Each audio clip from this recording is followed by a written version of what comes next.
In this video, we are going to find the area or probability of a region under the standard normal curve, given case number 2. That is area under a normal curve within a given distance from the mean.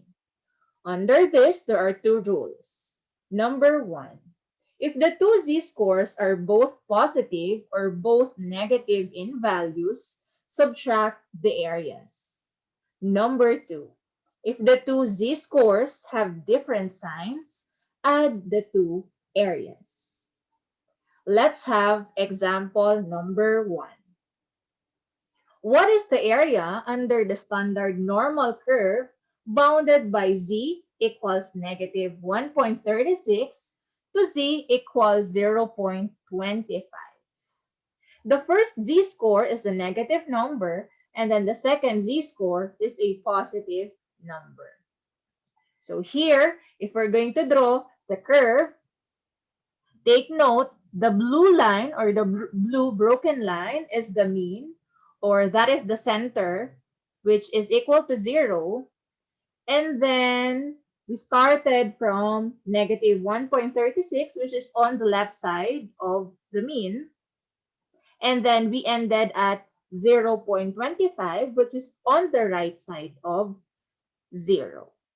And then we are going to shade that area from negative 1.36 to 0.25, shade that part. So now, we are going to get the probability from negative 1.36 to 0, and then the probability from 0 to 0.25. And then you have to choose which one or which of the rule you're going to follow. To get the probability from negative 1.36 to 0.25. So first, let's get the probability from negative 1.36 to 0 from the table, and then the probability from 0 to 0.25 from the table. Let's have first 0.25. The area of that, 0.25, and then the mean, the area is 0.0987, and then the area from negative 1.36 to 0, that is 0.4131. So now, let's take note. From the table, negative 1.36 to 0, directly from the table, that is 0.4131. And then from 0 to 0.25, from the table, that is 0.0987. So for you to get the probability from negative 1.36 to 0.25, you go back to the rule.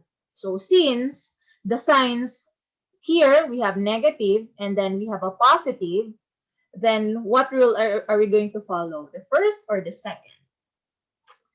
The second rule, which is to add the two areas. So now, the probability from negative 1.36 less than z less than 0.25, again, in writing the symbol, we have to write letter P as the first one, and then open parenthesis, then we started from negative 1.36, negative number, less than z, less than 0.25, close parenthesis, equals. So you add these two areas, we have 0.5118. In percent, that is 51.18%. To conclude, the area is 0.5118 or 51.18%. Example number 2. Find the area from z equals 0.50 to z equals 2.18. So, for you to get the area of these two z-scores, you have to first draw the normal curve. Take note that the middle is the mean, that is z equals 0. But in the given z-scores, we have only 0.5. That is the midpoint of 0 and 1. Sa gitna siya. And then 2, 2.18. So yun lang po yung shaded area from 0.50 to 2.18. Yung shaded area, yan lang yung kukunin nating probability given the normal curve. So for us to get the shaded area under the normal curve, we have to first get the probability from 0 or from the middle or from the mean up to 0.5. So yan yung unang kukunin natin.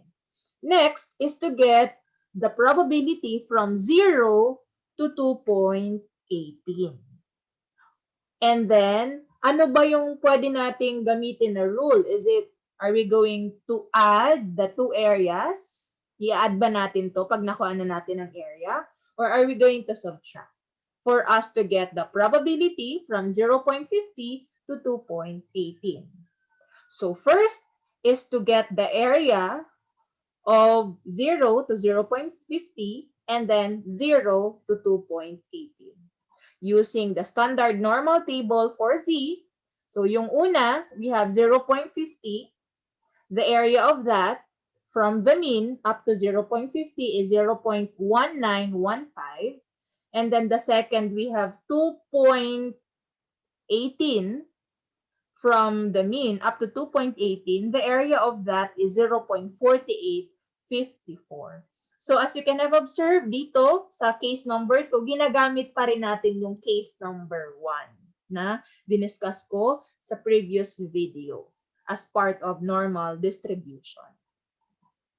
So here, the probability from 0 to 2.18 is 0.4854, and then the probability from 0 to 0.50 is 0.1915.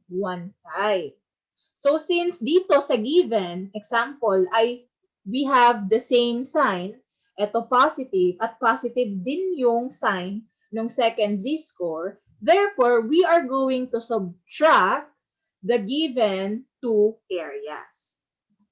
So now we have the probability from 0.50 to 2.18 is, to subtract, get the difference of this, we have 0.2939. In percent, that is 29.39%. So itong shaded na area sa normal curve, that is 29.39%.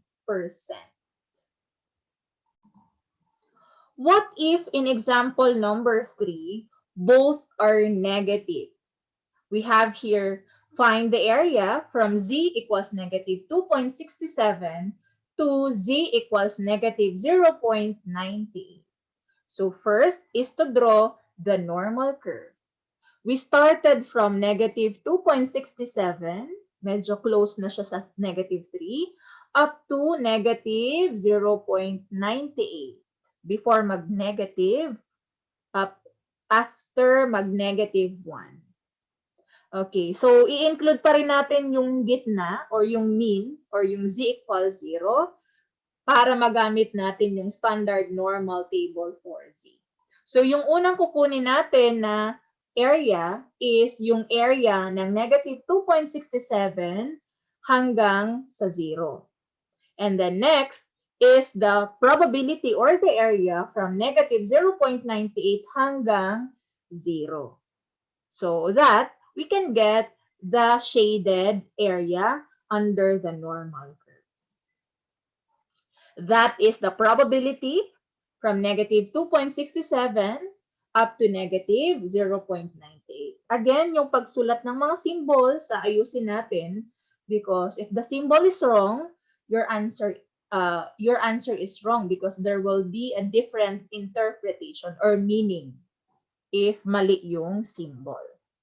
So, ito, negative 2.67, and then yung tapos niya is negative 0.98. Take note of the symbol here, we have less than, and then yung sa gitna, we have z.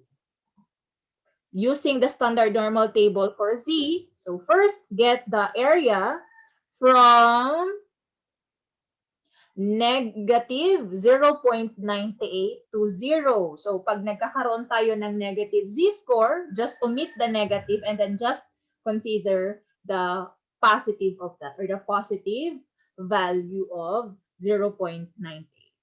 So that is 0.3365. And then the second one, we have from negative 2.67 up to 0. We're going to just omit the negative sign. Just consider negative 2.67. And then get the intersection, we have 0.4962.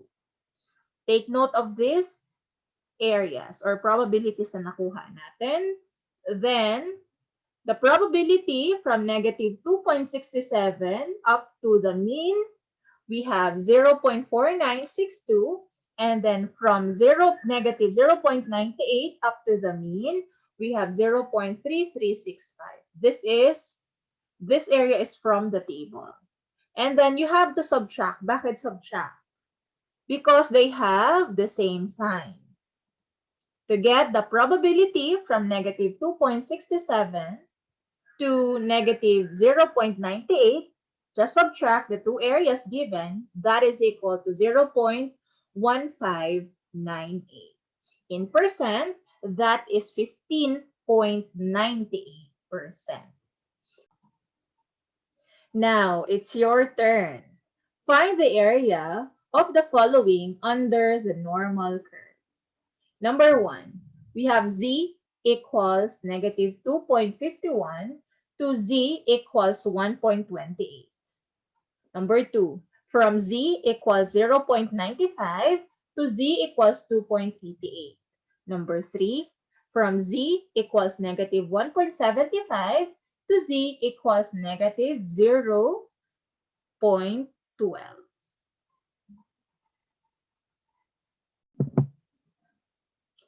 For the solutions, number 1, find the area from z equals negative 2.51 to z equals 1.28. For the solutions, in number 1, find the area from z equals negative 2.51 to z equals 1.28. So first, draw the normal curve. So yung unang z-score is negative 2.51 up to 1.28.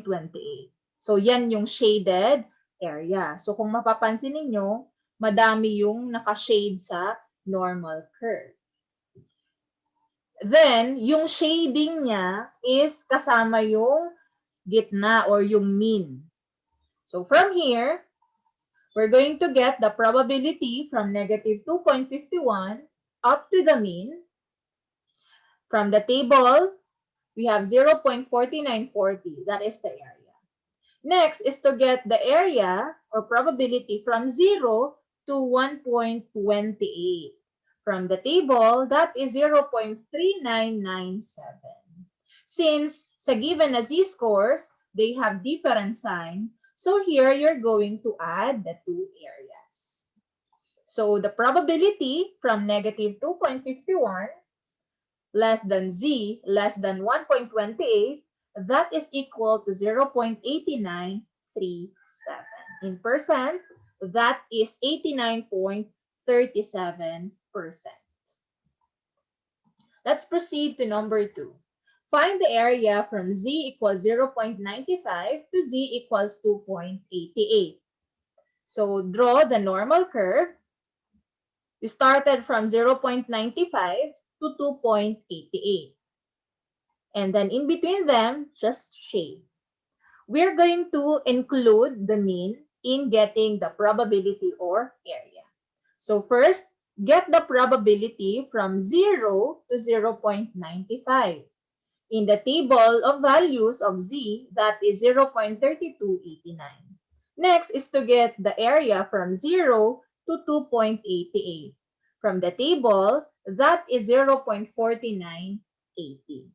Since in the given z-scores, they have same sign or they have like signs, so we are going to subtract the two areas. That is the probability from 0.95 to to 2.88, that is 0.1691, or in percent, that is 16.91%. And in number 3, find the area from z equals negative 1.75 to z equals negative 0.12. So we are going to draw the normal curve, and we will be starting from negative 1.75 up to negative 0.12 and then shade that part. We will be including the mean or the zero in getting the probability from negative 1.75 up to 0. And from the table, that is equal to 0.4599. Next is to get the probability from negative 0.12 up to 0. And from the table, that is equal to 0.0478. From the rule, since in number 3, both z-scores are negative number, so we will be subtracting these two areas. That is equal to 0.4121, or in percent, that is 41.21%.